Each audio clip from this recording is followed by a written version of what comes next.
또용지TV의 송영주 김진수입니다. 자, 우리가 보통 전성기 지나거나 아니면 번쩍하고 사라지거나 이런 선수들 봤을 때 그 선수 어디 있어? 이런 얘기 하잖아요. 네. 근데 그 선수 어디 있어? 이런 생각이 들 때 다시 한번 빵 터지는 선수가 있어요. 있지, 부활하는 선수들이 네. 있어. 네. 보통 해설계에서는 송영주죠.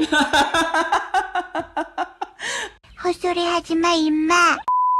네, 그래서 부활에 성공한 선수를 알아보도록 네. 하겠습니다. 프리미어리그에서 찾은 부활에 성공한 선수 베스트 5입니까? 네, 베스트 5. 네, 첫 번째 네. 선수 누굽니까? 네, 이 코너를 만들게 한 장본인.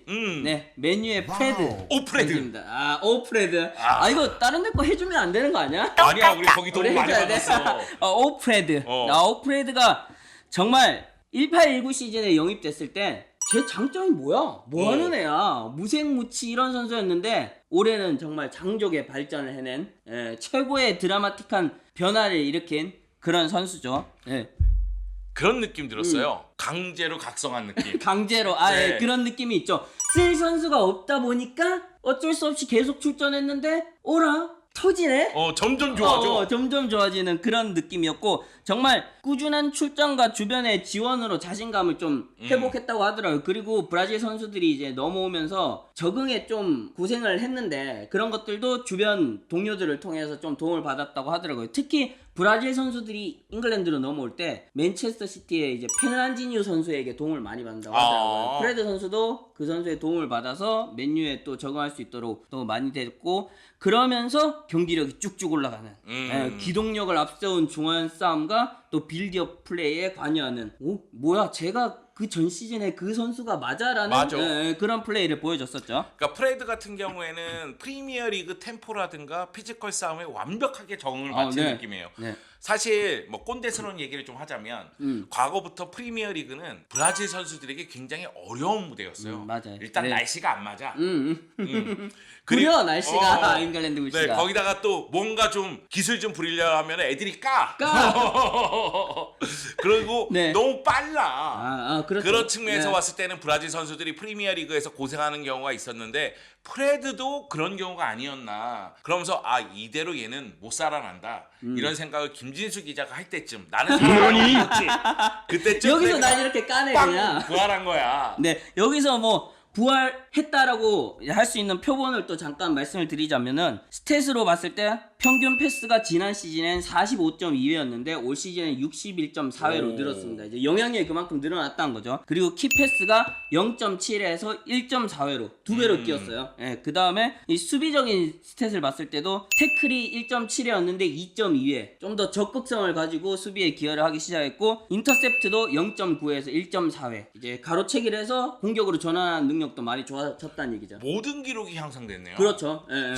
이런 경우도 있어요, 역시. 네. 그러다 보니까 맥토미니와도 또 좋은 궁합을 보여주면서 맨유의 중원을 탄탄하게 만들어줬고 또 후반기에는 브루노 페르난데스가 합류하면서 또 시너지를 일으킬만 할 때쯤 중단이 되는 바람에 조금 아쉬움이 있었죠. 그래도 프레드의 활약은 정말 대단했다. 네. 오프레드는 인정. 인정. 네, 두 번째 선수는 누군가요? 네, 이 선수는 조금 애매하긴 하지만 저는 꼽아봤습니다. 리버풀의 핸더슨. 핸더슨. 핸더슨이 뭐 리버풀의 주장이고 지난 시즌 또 챔피언스리그 우승에 또 공헌한 선수기도 하잖아요. 근데 이 선수를 리버풀에서의 커리어만 놓고 봤을 때도 굉장히 롤러코스터를 타는 선수예요. 기복이 심해.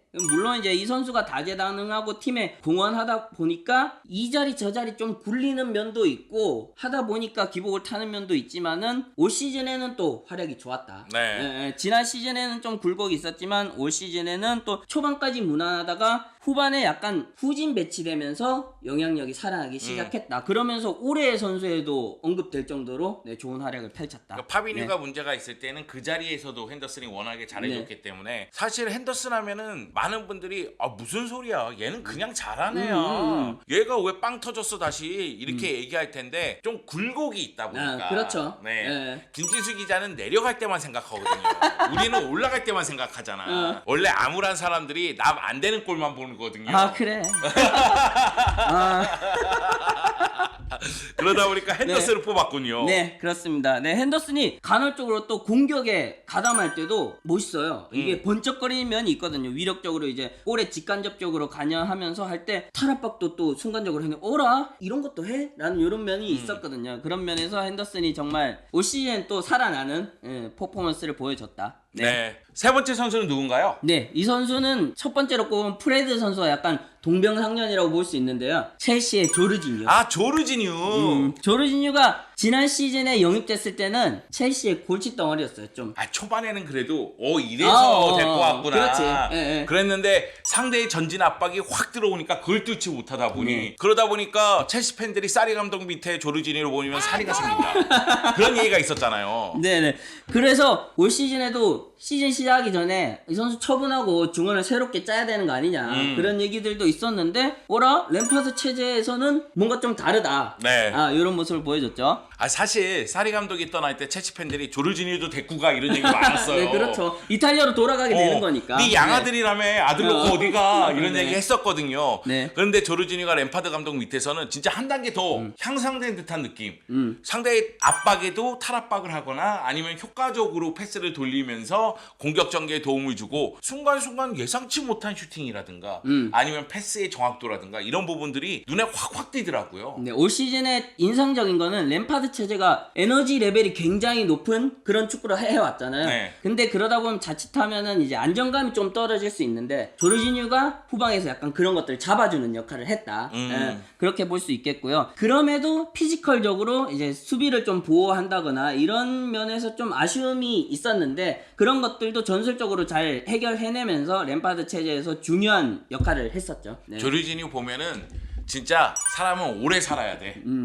지난 시즌의 모습 보고 올 시즌 모습 보면은 얘가 걔야? 이렇게 생각이 들 정도니까. 네. 물론 이제 프레드는 더 심하긴 하지만. 근데 그 다음 선수는 더 심합니다. 아, 그런가요? 네. 그 다음 선수는 레스터 시티의 조니 에반스. 아, 조니 에반스. 조니 에반스는 뭐 맨유 유스 출신으로 워낙 유명하죠. 네. 많이들 알고 계신데 그러다가 맨유를 떠나면서 웨스트 브로미치로 갔고, 네. 어떻게 보면 하위권으로 내려가는 네. 셈이잖아요. 그렇게 커리어를 마감하는가 싶었으나 18-19 시즌에 레스터에 합류하면서 올 시즌에 레스터의 돌풍을 이끄는. 네. 그리고 일부 평론가들에게는 올해 이제 베스트 11에도 선정되는 네. 그만큼 좋은 활약을 펼치는 한 해였습니다. 잘해. 어. 잘해. 레스터 하면은 사실 세윤주 선수, 음. 터키 수비수죠. 네네. 이 클래식한 머리 네. 스타일 하고 있는 세윤주 선수가 워낙 파이터적인 기질이 있다 보니까 더 인상적이고 실제로도 활약이 굉장히 좋았습니다만은 이 에반스 선수가 그 옆에서 또 중심을 잡아주고 안정감 있게 이끌어주는 모습도 굉장히 높게 평가할 만했다라고 볼 수 사실 있죠. 레스터 시티가 해리 메가이어가 떠나면서 그 자리를 어떻게 메우느냐 이런 네. 얘기가 많았는데 세윤즈하고 조니 에반스가 워낙에 좋은 모습을 보여주면서 수비 쪽에서 안정감이 있다 보니까 그러다 보니까 뭐 제이미 바디라든가 메디슨을 앞세운 공격이 터지면서 순위까지 쭉 끌어올리는 그런 모습이 나왔어요. 네. 조니 에반스는 확실히 경험이 쌓이면서 워낙에 또 영리한 선수였거든요. 근데 네. 잔실수가 많다 보니까 그렇죠. 맨유에 있을 땐 그게 가장 큰 문제였죠. 네, 그런 부분에서 이제 비판을 듣긴 했었는데 이제는 오히려 세윤주 선수가 앞으로 나가면서 부딪히는 역할을 하니까 에반스가 뒤에 커버도 해주면서 전체적으로 리딩 역할도 잘해주더라고요. 네, 에반스 선수가 또 어렸을 때부터 빌드업 플레이도 또 굉장히 능한 그런 선수였잖아요. 그런 것들도 레스터 시티 로저스 감독의 축구에도 또 잘 부합하면서 더 좋은 활약을 보여준 한 해였습니다. 네, 지금까지는 오프레드 이후에는 고만고만하다. 그래? 괜찮지 않나? 자, 마지막 네. 선수는 누굽니까? 마지막 선수는 사우스햄튼의 데니인스. 데닝스. 데닝스야말로 뭐 황골 탈퇴죠. 올 시즌에. 과거에 번리에서 활약을 해서 리버풀에 입성했으나 리버풀에서 막 쫄딱 망하고 그때 기대감 진짜 크긴 컸었는데 리버풀 팬들도. 네네. 그랬으나 쫄딱 망하고 잊혀진 선수. 지난 시즌에도 10골도 채 넣지 못하면서 좀 맞아요. 고전했었죠. 부상이 계속 따라다녔어. 네. 그러나 올 시즌에는 정말 황골 탈퇴한 게 29경기 나와서 15골 1도. 야, 아직 시즌도 안 끝났는데 15골이 넣었어. 이게 꾸준한 게 득점한 경기만 15경기. 컵대회 포함해서. 네, 네. 거의 한 경기 한 골씩 이렇게 하면서 그렇지. 꾸준히 그러니까 팀에는 경기하는. 이게 이보다 좋을 수가 없어요. 맞아요, 사실. 맞아요. 네, 정말 골이 중요한데 그리고 그 와중에도 또 돋보이는 게 슈팅 시도가 평균 2.3에 불과했는데도 이만한 골을 넣었다는 거. 네, 뭐 약간 비슷한 득점 순위에 있는 선수들을 비교해 보자면 살라가 16골을 넣었었는데 3.8회. 네. 아구에로가 16골을 똑같이 넣었었는데 3.3회. 네. 레시포드는 14골로 한 골 적게 넣었으나 3.4회.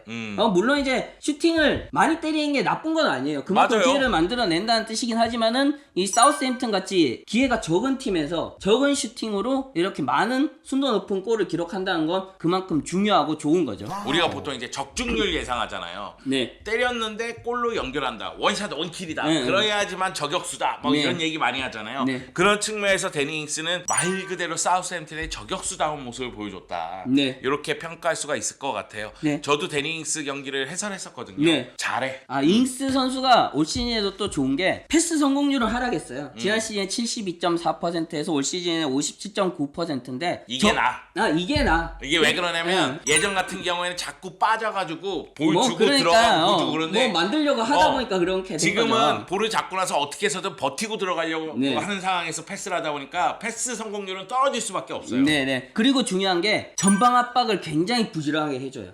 그러면서 상대 수비를 괴롭히고 이 압박으로 인해서 득점을 만들어낸 기회도 굉장히 많았어요. 그러다 보니까 상대 수비를 어렵게 하고 사우스햄튼 수비에게는 오히려 편하게 해주는 네. 그런 역할을 했었죠. 야, 이 5명을 돌아보니까 부활한 거 맞네 이런 생각이 드는 선수도 있는 반면에 조금 조던 핸더슨 같은 경우는 쭉 잘하지 않았나 이런 생각이 좀 들기도 하고요. 뭐 그 외에도 와포드에서 좋은 활약을 펼치고 있는 뭐 카푸에라든지 뭐 이런 선수들 좀 고려했지만은 좀 인지도 위주로 뽑아봤습니다.